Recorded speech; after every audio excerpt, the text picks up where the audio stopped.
ci gën a fës ay doomu Sénégal doon manifester démb ca France ngir sàkku ñu bàyyi Boubacar Seye njiitu Horizon Sans Frontières mi nekk ci kaso bi gannaaw biñ koy toppee siwal xibaar yu dëgguwul la ngir xeex mbas mi di coronavirus archevêque bu Dakar jënd yeneen i matuwaay jëm ci xeex dajaloo yi bañ dajaloo yi kon ci dëkk yi ak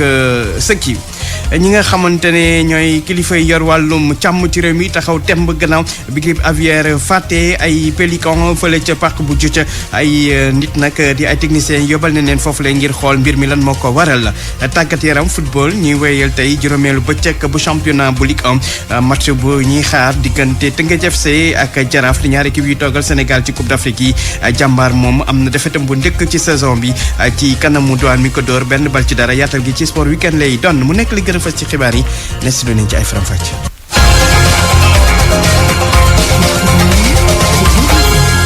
El Hadj Ndiogou Diène Madi Ndiaye moo nekk ci machine bi mbokk ñi leen di nuyu di rafetlu bu baax a baax seen ànd rek rajo Futurs Médias xibaaru suba gi dañ koy door ak bésu tey fanweeri fan ak benn ci weeru janvier mu tombeek nekk ñaar fukki at gannaaw bi ñu fàtte woon étudiant bi di Balla Gaye ca université loolu gannaaw ay jàppante yu métti yi fa amoon étudiant yi doon laaj seen bourse ñu fàttoon ko ci loolu sax mbootaay gém bu amical université Cheikh Anta Diop bu Dakar ñoom tey jii daañu amal janook taskatu xibaar yi ngir fàttaliku seen naataango boobu di Balla Gaye keneen ko di fàttaliku bésu tey fanweer fan ak benn ci weeru janvier di Mamadou Diop moom étudiant boobu ca saanu ca Mbour ñu fàttoon ko tam fanweer fan ak benn ci weeru janvier atum 2012 ca place de la nation newoon fii ay jamono place de l'Obélisque loolu nag gannaaw manifesté boo xam te ne waa M23 ñoo ko doon amal ngir wane seen ñàkk ànd ci ñetteelu mandat bu président Sénégal bi woon di président Abdoulaye Wade ay doomu Sénégal yu nekk ca France dajale woon démb amal ab doxub ñaxtu dem ba makkaanu Amnesty ba nekk foofu lay ca Paris li ñu bëgg nag mooy ñu bàyyi Boubacar Seye njiitu Horizon Sans Frontières mi nga xam te ne ëpp na fukki fan bi ñu ko jàppee ndax liñ koy tuumaal di siwal xibaar yu dëgguwul ñoom nag nee nañ jàpp gi ñu jàpp Boubacar Seye tegul fen nañ ko bàyyi Cheikh Sidou Sila moon toogal ca Paris.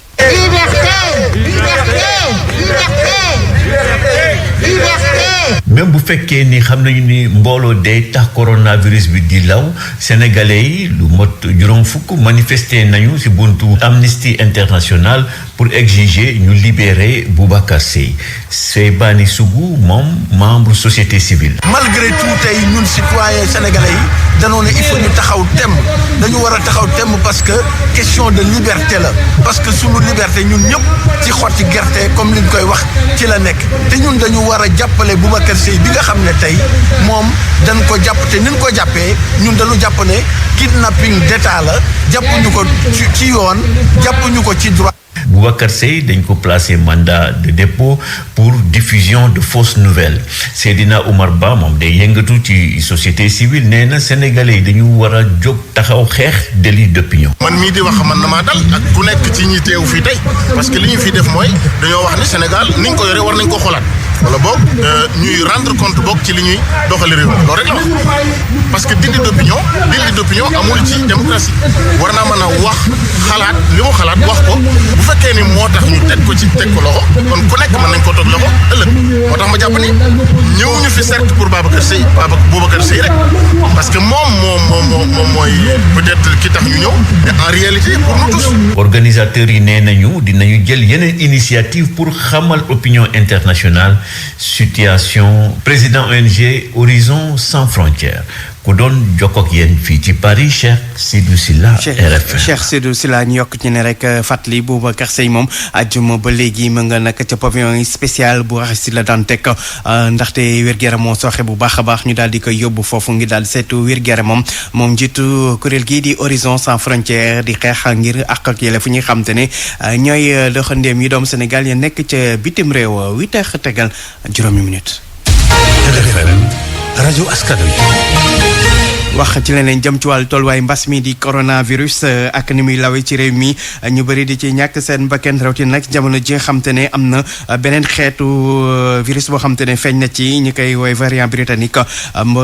ñi nga xam te ne ñooy waa jàngu bi gën a yokk matuwaay yu ñu jël archevêque bu Dakar tere na nag léegi dajaloo yi ci kër yi bu fekkee ne dafa am ko génn àdduna naka noonu tam dajaloo yi ci église bi wala tam ci sëkk yi lépp nag jëm ci fexe daal ñu sàmmonteeg dik lay kër docteur mi ngi ko xam ne nag ci communiqué boo xam te ne ne génne nañ ko dem ba Saliou moon ko jàngal. ñaan yu ñuy faral di amal ci kër way dawlu bi nga xamante ni mooy jiitu dencam ñoom lu ñuy digle jàngu bi jamono ji ci ndakaaru mooy ñu ajandiko teg tamit bu ñuy teg way dawlu bi ci morgue bi ci jàngu bi wala sax ca sëg ya nit ñi tamit di ko fa ñaanal aaye nañ ko ci kër way dawlu yi ba tey archevêché bu ndakaaru nee na nañuy fexe ba mbooloo mi wàññeeku bu baax ndafa njaboot gi rekk nekk loolu lañ digle ca sëg ya nee ñu bu fa kenn mënee bañ a dem moo gën waaye bu fekkente ni mënuñoo ñàkk dem ba ñàkk dem mbooloo ma ña koy gunge moom way dawlu bile bu ñu weesu 25 njaal yi tamit lu ñu digle mooy buñ ko defee ni niñ ko doon defee ku ko mën def ak téléphone baax na ci jàngu yi nekkee ci ndakaaru ba léegi ñaan yi dinañ ko fa amal waaye dañuy respecter lu ñuy wax mesure barrières yi fexe it ba mbooloo ma fay teew du takku wax ji tamit ñu wàññi ko maanaam ñu def rekk farata loolee lépp nag ñoom waa jàngu bi ñu ngi ciy tàllal loxo communauté chrétienne ngir tamit ñu ciy jokkool ñi nga xamante ni ñoom lañ dénk wàllu woowa ci seenu biir. Saliou Sow des ba léegi ci wàllu mbas mi di coronavirus ak ñi nga xamante ne ñooy maire yi ñu nemmeeku ne nag bu njëkk ba nag di première vague bi taxawoon nañ ci taxawaay bu am solo ci wàllu masque yeeg ñaax nit ñi ak tamit jox leen dimbal bi yoon nag lu ni mel amul lan moo ko waral ñoom nag nee nañ seen budget la ñuy jotagul moo tax mën ku ñu taxaw nañu taxawoon ba lay weesu Aminata Dieng. Ndakaaru ba Thiès seetlu bi benn la mairie yi joxeetuñu ay masque ak gel même bu fekkee ni kaawu coronavirus yi ñi ngi yokku ci mairie Médina Gounass dépense yi ñu def ci première vague coronavirus bi tax na ba mairie bi amatul koppar ñu dolli ci ne mairie bi amagul budget de fonctionnement ba tey suñu sukkandikoo ci seen maire bi di Beydi Ba. première vague bi dafa yóbbu suñu moyens yëpp lépp lañ ci def dañoo sotti ba sona deuxième vague bi mu ñëw benn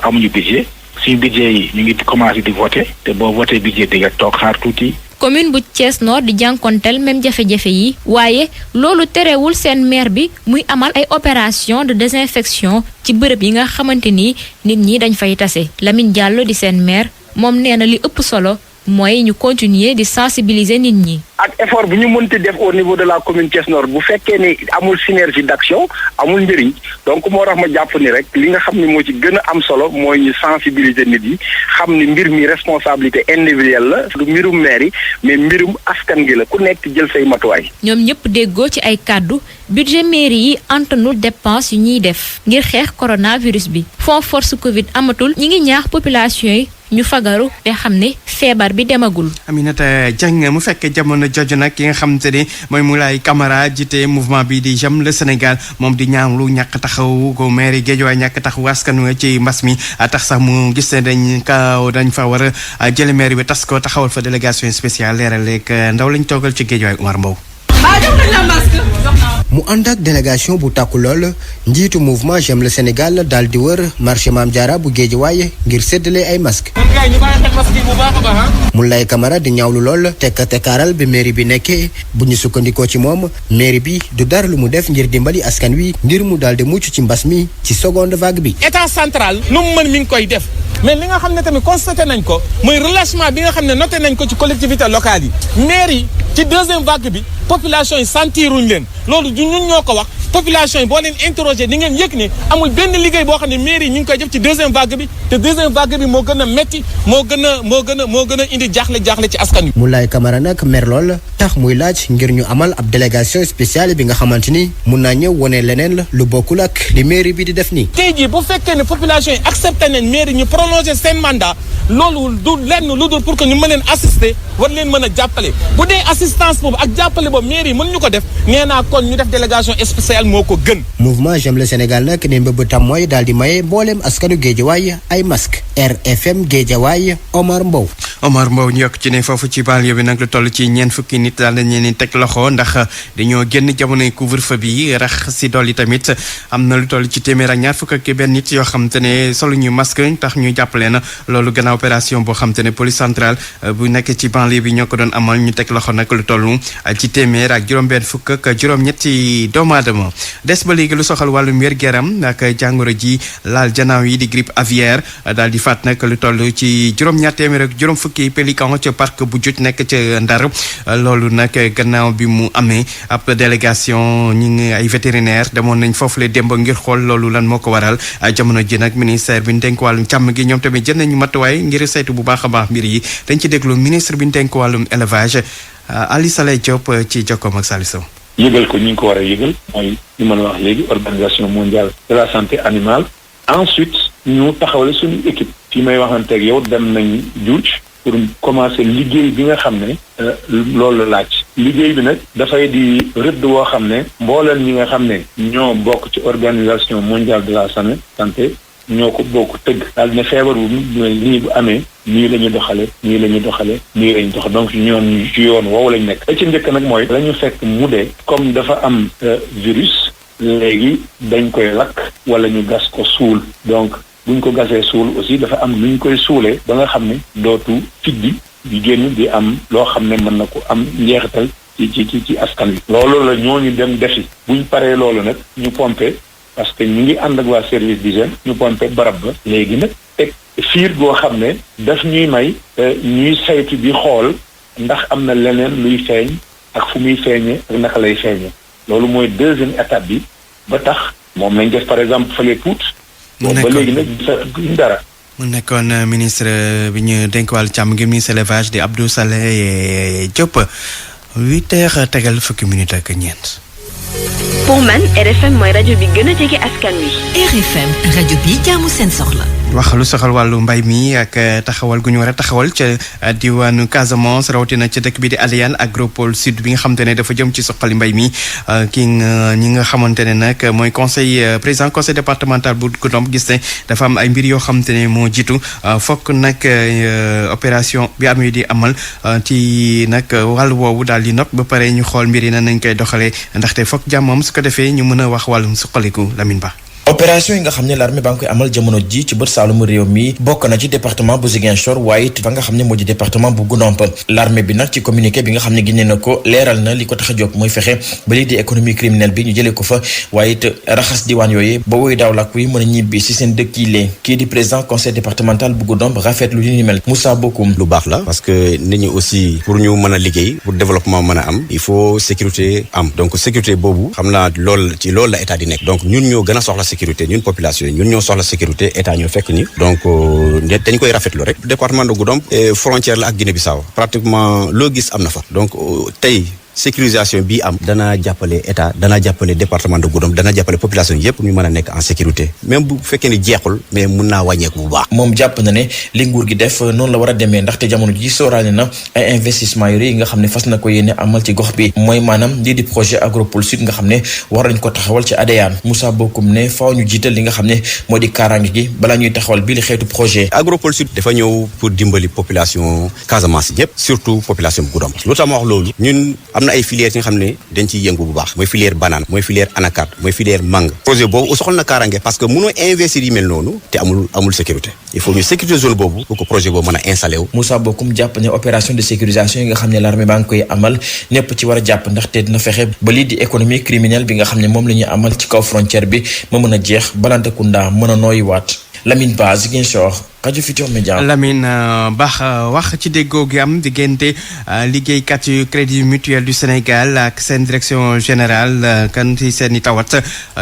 na déggoo googu nag nañ ko xaatim nag démb ca Thiaré nekk ca diwaanu Kaolack ñaari wàll yëpp gis ci seen bopp ne nag daañu fexe ba dal ak jàmm di woy foofule ca kër ga di crédit mutuel du Sénégal Ibrahima Diamé. ñaari pàcc yi kon daal di joxante loxo signé li ñuy duppee accord d'entreprise mu mel ni kon diggante direction générale bu CMS ak liggéeykatam mel na ni mburoog soow ndax document bi lee ëmb na lu bëri ci saafara doléance li liggéeykat yi doon joytu Amadou Jacques Diop moom mooy directeur général crédit mutuel du Sénégal. ci biir accord d'entreprise bi la ñuy wax yenn avantages yi yenn primes yi yenn li dox daal ci diggante bi direction ak fonds yëpp dañ ko xoolaat waxtaanee ko nag waxtaan bu xaw a yàgg tuuti ndax dañ ci bëggoon waxtaan bi am base yu baax te li ñuy teg ñu def ko ci mu mun ñu tënk ci ay at loo taxoon bi yàlla dimbalee nag ba lépp ñu jubóo juboo ci tey dañu doon def la signature symbolique pour wane ne fànn yi nga xam ne moo tënk suñu diggante personnel bi yëpp juboo nañ ci. document bi nag ëmb na lu mot ñeent fukk ak juróom-ñaari poñ yu nga xamante ni dal na xel bu baax a baax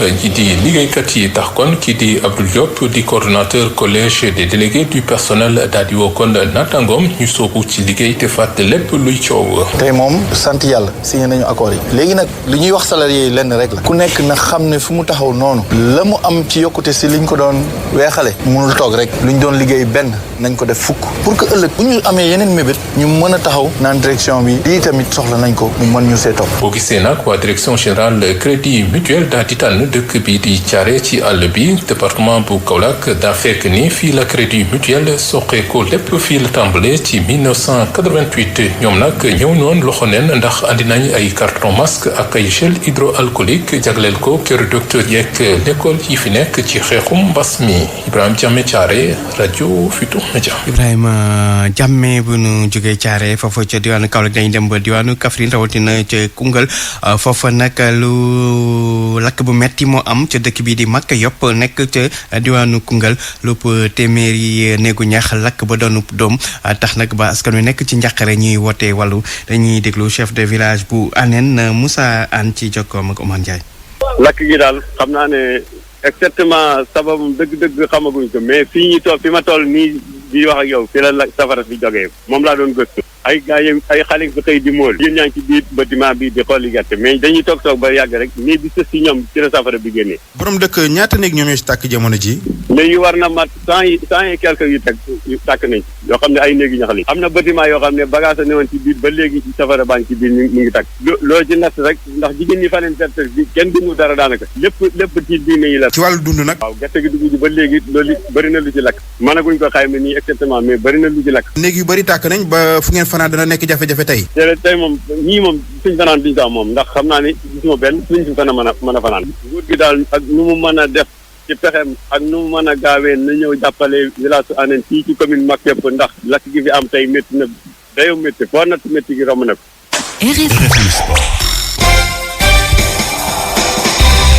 yegsi ci xibaaru tàggat yaram yi sport weekend andi ceeg Malal Junior Diagne.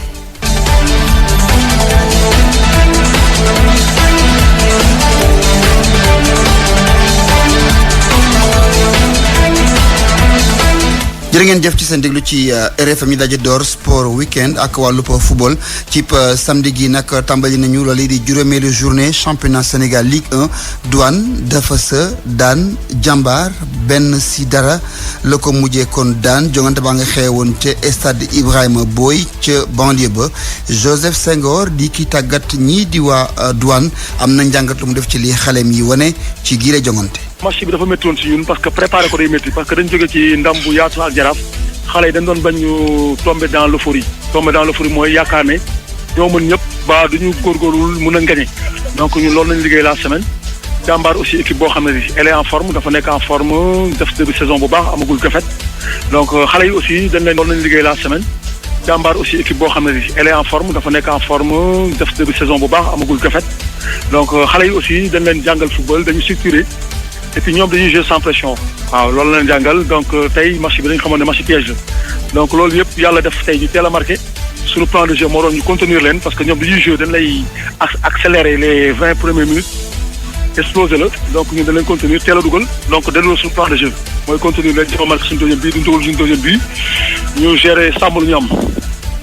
kaddu yooyu nag suñu natango Idiwan moo ko daal di rek tataan nu waxtaanee leneen ci jongante yi amoon ci samedi gi ndax Pikine dafa tembo ak waa Dakar Sacré-Cœur kenn dugalul dara ci sa kangi morom si dimanche ji nag am na jongante yu nu jàpp gën na ca fës équipe bu génération foot moo dee kon daje ak waa Casa Sport loolee ca Déni Biram Ndaw la nar a doon match boobu nag la tam solo mooy ñaari équipe yëpp dañoo kon jógee ci défaite ñu war a taxaw tem ñoom ñaar ñooñee ngir kon fexe ba suqalikuwaat ci gile championnat geneen jongante bu ñuy xaar ci dimanche ji mooy dox diggante Teungueth FC ak waa Jaraaf bu Ndakaaru ñaari équipe bi ñoom ñoo teewal Sénégal ci biti réew muy compétition africaine yi war a kon daje mu nar a doon soq ci wàllu football Salif Sow. diggante ñaari équipe yu war a taxawal Sénégal ci Afrique xeex bile di yomb juróomeelu bëccëgu championnat bile ki ko jiite am fukki poñ moo war a jàkkaarloog ki nga xamante ni moo nekk ci juróomeelu place bi am juróom-ñaari poñ Tëngéej FC war a bombanteeg Jaraaf bu Ndakaaru ñoom doomu Tëngéej jile ñoom ñoo war a dem Ligue africaine des champions waa Médina ñoom ñu ngi waajal tour cadrage coupe des confédérations bu CAF Jaraaf kon am na occasion ngir wàññi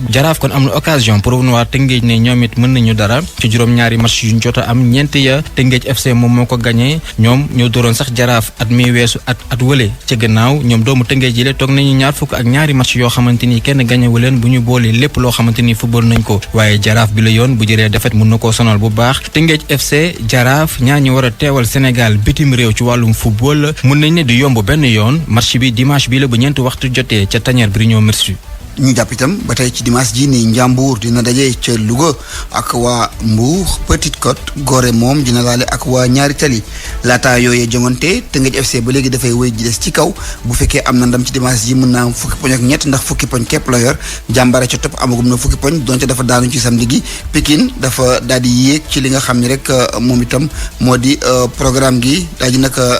gën a defar toogaayam ñu jàpp ci wàllub Ligue 2 nii ci samedi gi Amitié moom dafa daal di daan waa Africa Promo 1-0 Kër Madior dem daan Jamono Fatick 1-0 Demba Diop FC dalal EJ Fatick door ko 2-0 Thiès FC dafa ñàkk diggante ak Renaissance 2-1 si dimanche ji ne Sonacos Sport noo de joué Guédiawaye ak Duc Linguère di dajal équipe bu Wakam ca Ndar CHAN 2021 ji ca Cameroun dañuy waxtaanee Cameroun daa jëlee ca qualifié sax ci quart de ci wàllu demi-finale ya ndax dañoo daal di rek gagné ci quart de finale bi équipe bu RD Congo 2-0 si benn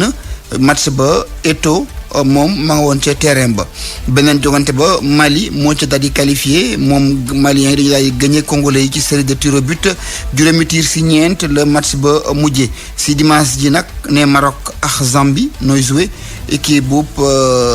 Guinée itam war na daale ak waa Rwanda. ñu waxtaanee basket ngir daal di jeexal jàpp nañu ni suwe nañu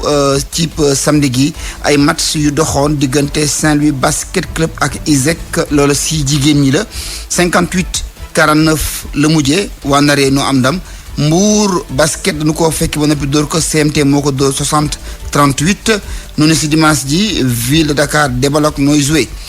si wàllub équipe bu boule B bi ñoom nu ne nag programme ga tëddee na ni ndax UCAD moom ASFO moo ko daan 61-36 si dimanche ji Saltigué Gia Jaraaf ak Duc si wàllu góor yi dañuy daal di jeexale programme ga Saint-Louis basket moom dafa ñàkk ci góor ñi ndax waa UGB ñoo leen dóor 69-56 Saltigué ñàkk diggante mook Duc 89-62 USO daan Sibac 60-50 équipe bi di bopp moom AS Ville de Dakar moo ko daan 66-64 loola ci tënk mooy li gënoon a fës ci xabaaru tàggat yaram mi jërë ngeen jëf ci déglu bi salaamaaleykum. ñu koy jaajëfal moom tamit Malal ci ñaar Diagne mbokk yi foofu la ñuy yem ci xibaar yi ne su ñu dafa pàttali ci li ci gënoon a fës. El Hadj Ndiogou Diène ay doomu Sénégal doon manifester démb ca France ngir sàkk ñu bàyyi Boubacar Seye njiitu Horizon Sans Frontières mi nekk ci kaso bi ay fan a ngi nii gannaaw bi ñu koy toppee siiwal xibaar yu dëgguwul la ngir xeex ak mbas mi di law ci réew mi. njiitu archevêque bu Dakar jëli matuwaay ngir tere dajaloo yi ci dëcc yi ak tamit ci jàngu yi kilifa yi taxaw temb gannaaw bi grippe aviaire di jàngoro guy laal janaaw yi fàtte rey kon lu toll ci juróom-ñaar téeméer ak juróom fukki pélican ci parc bu Jëcc yónnee nañ fa ay vétérinaire ngir nag saytu mbir mi. wàllum tàggat yaram football ñiy xaar tey match bu neex ci juróomeelu bëccëg bi muy match bu nar a dox diggante Teungueth FC ak Jaraaf jàmbaar moom am démb defetam bu njëkk ci championnat bi Douane moo leen gagné 1-0. mu nekkoon xibaar suba gi ci rajo Futurs Médias El Hadji Ndiogou Diène ne woon ci micro bi Amady Ndiaye nekk ci machine bi léegi clando grand reportage tey nag ñi dem ca bax ñi di wax jigéen ñi nga xam te ne ñooy liggéey ci meññeef yi jógee ci géej gi moo tam geccax ak yeneen di koy liggéey ñoom nag nekk ci jafe-jafe ndax nag benn usine buy charbon à charbon bu nekk ca wet ga ñu bëgg leen fa jëlee nag noonu tam benn usine buy defar acier waaye loolu yëpp teewul neen te lañ gën a toggu ci liggéey bi doon sax ñu ngi ci jànkonte ak jafe-jafe clando grand reportage Salimata lañ ci àndal